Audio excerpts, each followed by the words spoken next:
was a flash mob to remember.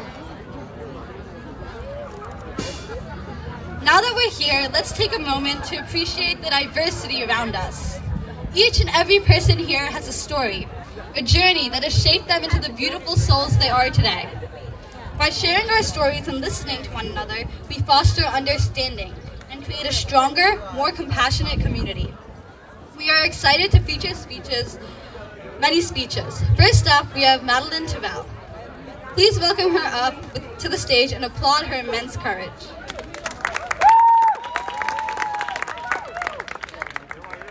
Hi everyone, my name is Maddy Tavel, if you may have heard, and I'm a senior at Milburn High School.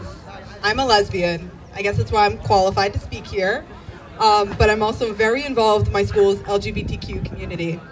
I'm an active member in Milburn's Gender and Sexuality Alliance, and I founded our queer magazine, The Purple Dinosaur. I was also in our school's production of The Prom, if you count that as a gay activity. I added that under the gay section of my resume, but I wasn't always this comfortable speaking about my identity. We've all been to those sleepovers in elementary school where, you get to that point in the night and someone pops the question, who do you have a crush on? And I remember sitting in a circle with a group of my friends, and we all went around naming crushes one by one. We huddled together, giggling and nervously chittering as we each revealed a boy's name.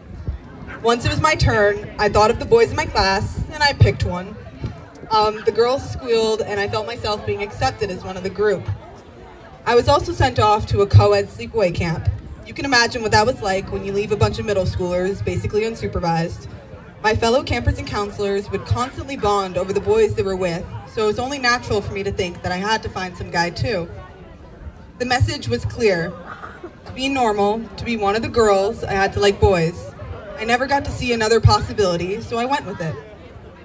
In the beginning of high school, this routine began to feel like a charade. I started to have feelings for girls, but I panicked because I didn't want to be different.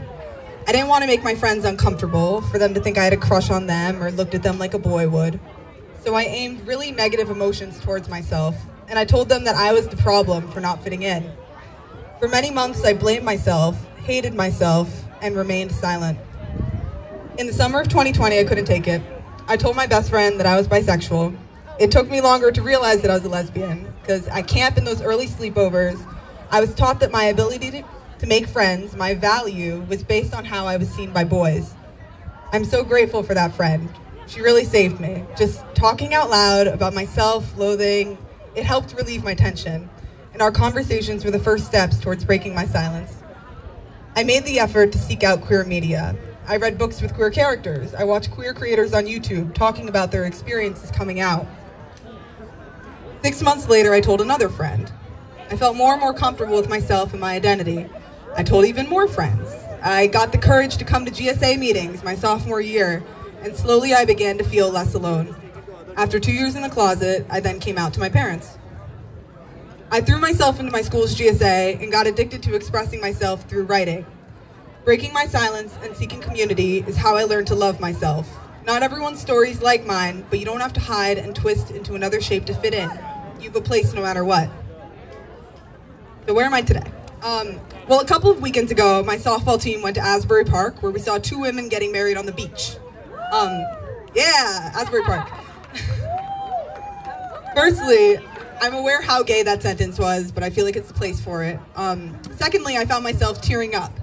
I didn't know why. I'd been out for over a year to my friends and family. I'd gotten to a place where I'm much more than comfortable speaking and discussing my identity with strangers. There was no reason for me to cry at a lesbian wedding because I had gotten out of the closet, right? Like that self-hatred and pain and silence was behind me. But then it hit me.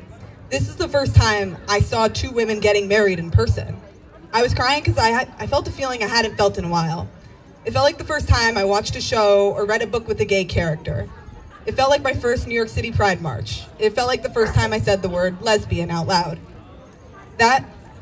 These were tears of joy. I was overwhelmed by that feeling, that surge of connection to the community, and that sense of acceptance and belonging. I was crying because even though I was in a better place, I can never get enough of that feeling. It's how I feel standing before you right now, loved and accepted. The more I see and hear my community, the larger that feeling grows inside of me. Visibility and representation is so important. I wanted to thank Shilpa and everyone working with Shiv's Third Eye for having me and for helping to provide that visibility to others. I seriously wish I was brought to something like this when I was younger. Illuminating our community's existence is the path to love and acceptance. We need to be loud for the kids who feel like they don't belong. You are not alone, and you are loved. Thank you.